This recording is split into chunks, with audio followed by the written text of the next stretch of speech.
Thank you very much, Krish Gopalakrishnan, for inviting me to attend the Global FinTech Fest. You've asked me to speak on creating a sustainable financial world, global, green and inclusive.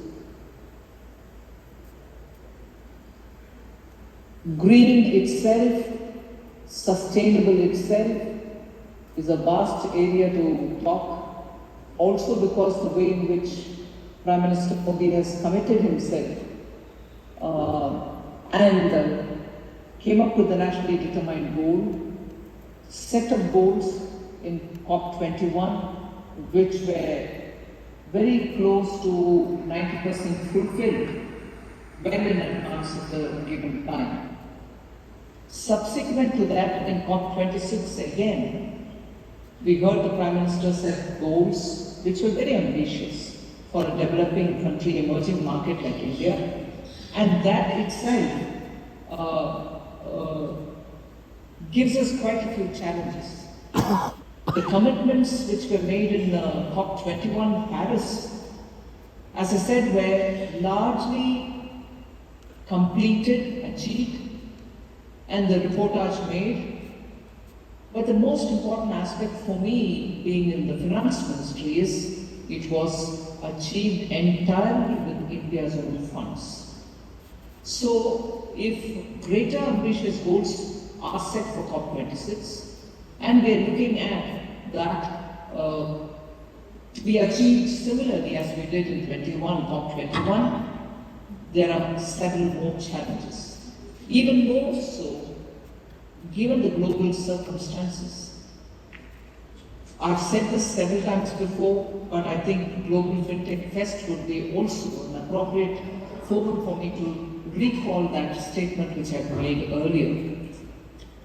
India planned to have natural gas as a transitional gas. Energy source, transitional energy source, to be derived from natural gas. We were moving very fast on solar and wind energy, renewable energy. We are still going ahead with our commitments for renewable energy. But the transitional energy source, natural gas, has become more expensive. And not just for India, for every country in the world, that many countries are going back to coal. India also will have to get back to coal, at least somewhat, so that we are able to keep the base level of our energy requirement sustained. So it's sustaining a base level of energy requirement, slightly different from the sustainability debate. But I would like to confine myself to sustainable financial. Creating a sustainable financial world is what you want me to speak on. I'm talking less, therefore, on global, green and inclusive. Inclusive, yes, global and green, as I said, is a vast area, and I'd like to definitely talk on it, but some other time. Now I focus only on creating a sustainable financial world. India started this financial world, which is going to be all-inclusive, and at the same time, depending a lot more on sustainable ways of doing it. So the first thing of that is we have led the way in bringing an inclusive financial world by making sure that financial services will be accessed through the India stack, and that itself for 4 different layers.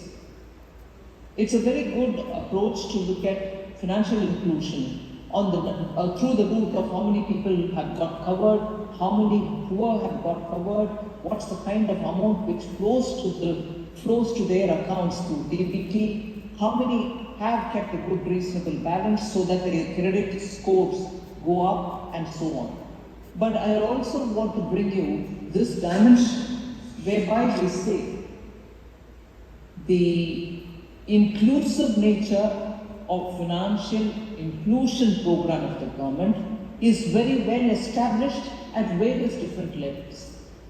The levels which are being covered here are one at the presence-less layer. Person need not be present. His identity is established. He can definitely be recognized for what he is, that unique human being, unique individual for whom the service is being restored or service is being extended. So you find the presence-less layer level in which Aadhaar has served our cause. The next one is the paperless layer, which is enabled through, again, an Aadhaar, eKYC, e-sign, and also the digi-locker level. So you saw the presence-less layer, then you're seeing the paperless layer. The third layer is the cashless layer, which is the UPI, the APS, AEPS, and ABPS, which show that it is possible to lift it one more layer and make it paperless. In a way, not so much on the financial side, but also the Ayushman Bharat is also bringing a paperless, cashless way of dealing with individuals' health, where he doesn't have to have upfront money out of the pocket money to be spending on his health. So in health as well, as much as in finance, that one layer of cashless layer, which is the third layer from the bottom, which has brought in a revolution. And the final thing, which has happened as of September 2021, is the account aggregator framework, which has been brought in, where the consent layer comes in.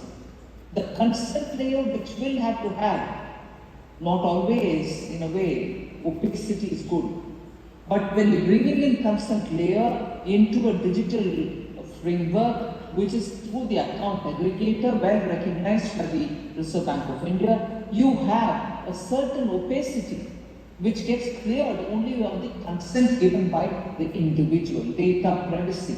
So the four levels in which we have brought in inclusion and in a sustainable fashion is very unique to India, and that is what is capturing the eyes of the world. Countries today like Singapore, Bhutan, France's Lycra, which is a network there, and also many others are now seeing the use for RuPay cards and also for the entire UPI payment. India's stack, particularly the payment stack, has been very well recognized, and people are looking for sharing their thoughts with India, and many of our bilateral engagements with our counterparts today focus on this, and therefore the Global FinTech Fest in India will be better off for having a lot more information shared on these scopes.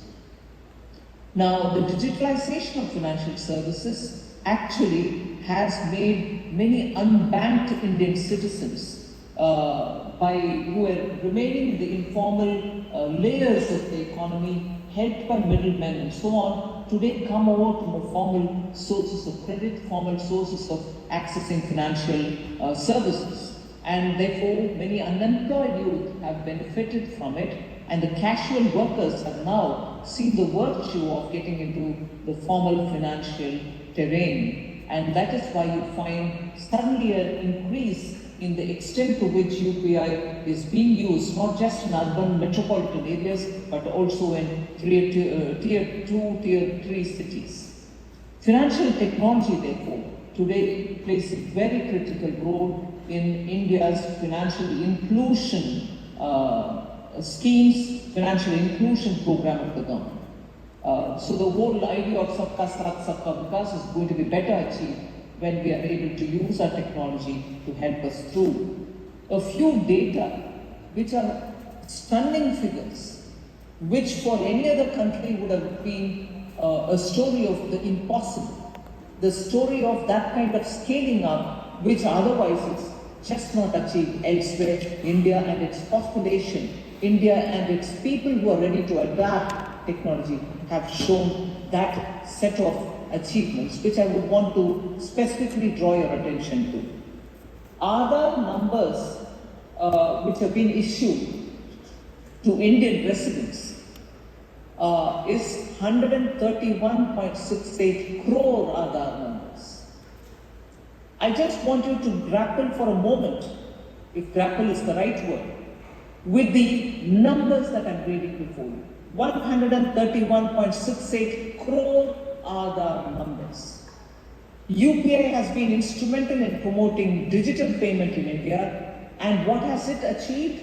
It has achieved a value of $940 billion during 2021, which is equivalent to 30% of our GDP. In 5 years since its launch, the CAGR growth is 160% in value and has eclipsed all other payment forms. Now, the scale of these things is what I want you all to appreciate. I'm sure many of you all are already aware of it. As of 2022 July, there are 338 banks live on UPI platforms. 338 banks in India which are live on UPI platform. In July 2022 alone, in that month alone, the UPI registered 6.288 billion transactions valuing 10.62 trillion Indian rupees. The scale of this achievement is something which is worth repeating. NPCI is, of course, taking the UPI internationally, helping countries also to create their own payment systems and networks. It is also making the cross-border payments easier, and by means of UPI or RuPay card acceptance and UPI integration for remittances. I've already told you that Singapore, Bhutan, and we've signed an MOU also with France, Lycra Network. These are all now expanding the scope of the India stack, particularly in the payment area. The account aggregator network, again, is going to revolutionize the credit flow towards our medium and small industries, and they need to have sustainable sources of finance. Here, one real-time information which is important for us is this account aggregator system went live in September 2021. As of September 2022, just within 12 months, 52 RBI regulated entities, including banks and NBFCs, are on the account aggregator network. So apart from banking sector, insurance sector, pension sector, the players are also joining the platform. Other players are also joining the platform. Number of accounts enabled on the AA network, account aggregator network, stands at 1.1 billion. Again, the scale at which account aggregator has grown in the last 12 months is a wealth of opportunity lies there for the global fintech people to see what more can be done creatively if people have come on board. 1.1 billion people are already on the account aggregator mode. Of course, the inclusive digital highway, which has been created through the ONDC, Open Network for Digital Commerce, Open Credit Enablement Network, OCEN, are taking the digital platforms in the name of financial inclusion and getting businesses to transact on them, so that there's just going to be a very high potential for formalization of the economy and the possibilities which emerge for fintech in that. The regulators in India, the Indian regulators have not been behind in this revolution that is taking place. I'd like to underline here that the Indian regulators started emphasizing on green and sustainable practices even from 2007. However, it was only in 2015 that the RBI included lending to social infrastructure and small renewable energy projects within the priority sector lending. And that is very important because once it comes under the priority sector lending, it becomes a lot more open for many sections which otherwise cannot access it, the terms are also very favorable. In September 2020, the Reserve Bank of India also released a revised priority sector lending, a set of guidelines wherein loan limits for renewable energy have been doubled. So that itself is again a beautiful interplay of the financial sector with the sustainable campaigns that we run. RBI also joined the network for greening the financial system, NGFS as it is referred to. Reserve Bank of India on 27th July 2022 released a discussion paper on climate risk and sustainable finance to help regulated entities to deal with issues arising out of alarming the warming of planet. Now, if this is RBI, SEBI also was one of the early adopters of sustainability reporting for listed entities and had mandatory ESG related disclosures. So as per the business responsibility report, for the top 100 listed entities by market capitalization, and that's already in effect. The IFSCA has also taken steps to develop comprehensive regulatory framework for listing of bonds, the green bonds, social bonds, the ESG bonds, sustainability bonds, and also sustainability linked bonds. The regulatory sandbox mechanism which the RBI has provided a structured and institutionalized framework through which the fintech companies are able to test their new products, new innovations before scaling them up. So this has actually helped in testing it in a controlled environment, and post that you're able to scale up rapidly so that markets can get the benefit and you can accelerate your product innovations. Now, there are opportunities for fintech players to play the role in a sustainable financial environment. It's interesting that the breakthrough agenda in COP26 in Glasgow, endorsed by 42 countries. This agenda has been endorsed by 42 countries, including India, that is. It would be a game changer which aims to accelerate the development and deployment of clean technologies and sustainable solutions in areas such as clean power, road transport, steel, and hydrogen. There are specific opportunities in green finance, which is a financial arrangement for specific use of funds for environmentally sustainable development products. So for green financing purposes, new financial instruments such as green bonds, carbon market instruments are all being drafted.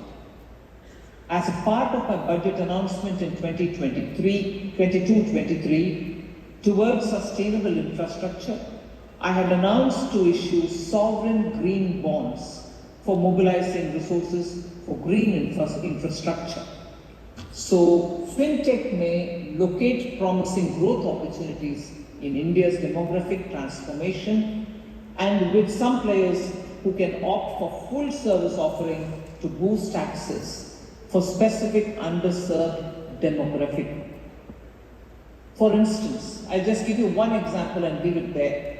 SBI, the State Bank of India, has launched YONO, Y-O-N-O, Krishi, YONO Krishi. And it was launched in 2019, a digital platform which it is to serve farmers that offers specialized loans such as crop loans, insurance and investment opportunities, as well as a universal platform where farmers can see live prices for crops which they have for sale and buy inputs and make sales directly. So the opportunities are galore. I have just given you one example of what the State Bank of India has done. They are after all fintech innovations which have gone into banking scheme, and the banks are also ready and looking for more fintech innovative offers which will come by their way. I think today Fintech Festival is a good way of showcasing India's capability. It's time that all of us partner together with India in its goal towards a sustainable development route towards achieving greater financial mobility, and also achieved through financial technology integration developed India by 2047. So thank you very much Gopal Krishnan, for having given me this opportunity to put a few ideas across to all the participants who are before me on the screen. I wish the program all success. Thank you very much.